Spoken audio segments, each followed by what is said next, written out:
पता है, लाइफ में एक पॉइंट आता है जब तुम्हें घर जाने का मन ही नहीं करता, क्योंकि शांति नहीं मिलती वहां। बस लड़ाई झगड़े ताने वाने कितना ही सुन लोगे, फिर तुम बचने लगते हो घर जाने से। জীবনে এগিয়ে যাওয়ার জন্য শুধু ইচ্ছে শক্তি যথেষ্ট নয়, প্রয়োজন আত্মবিশ্বাস আর অধ্যাবসায়।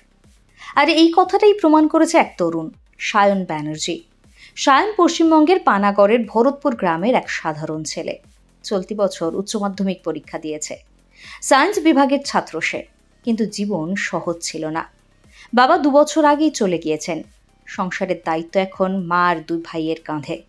মা একজন আশাকর্মী আর দাদা পড়েছে বিটেক।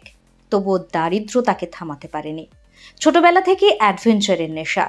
নিজের সাইকেল থাকলেও সেটির অবস্থা খুব একটা ভালো নয়।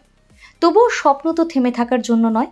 বন্ধুর সাইকেল নিয়ে বন্ধু সাহেব মণ্ডল, টিচার সব্যসাচী কর আর অন্যান্য বন্ধুদের উৎসাহে শুরু হয় এক অসাধারণ যাত্রা দার্জিলিংয়ের পথে।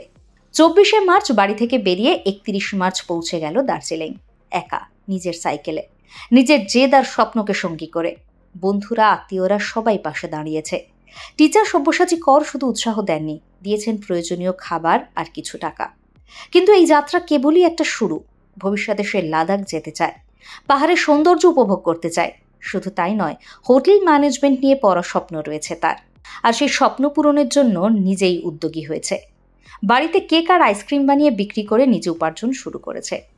স্বপ্ন দেখতে জানতে হয়, আর সেই স্বপ্নকে সত্যি করতে সাহস থাকতে হয়। সায়ন প্রমাণ করেছে, চেষ্টায় কিচ্ছু অসম্ভব নয়। জীবন যদি কঠিন হয়, তবে নিজের পথ নিজেকেই তৈরি করতে হয়। এই পথ চলা শুধু শুরু। সায়নের সামনে এখন আরো বড় গন্তব্য অপেক্ষা করছে।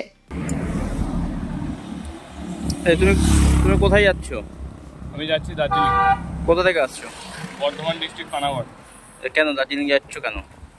বহুদিনের ইচ্ছে ছিল যে দার্জিলিংয়ের খুবই কাছ থেকে দেখবো, আর সেটা সাইকেল নিয়ে, মানে অন্যভাবেও যাওয়া যেত, কিন্তু আমার সাইকেল নিয়ে একটা আলাদা অ্যাডভেঞ্চার করার জন্য আমি সাইকেলে যাচ্ছি।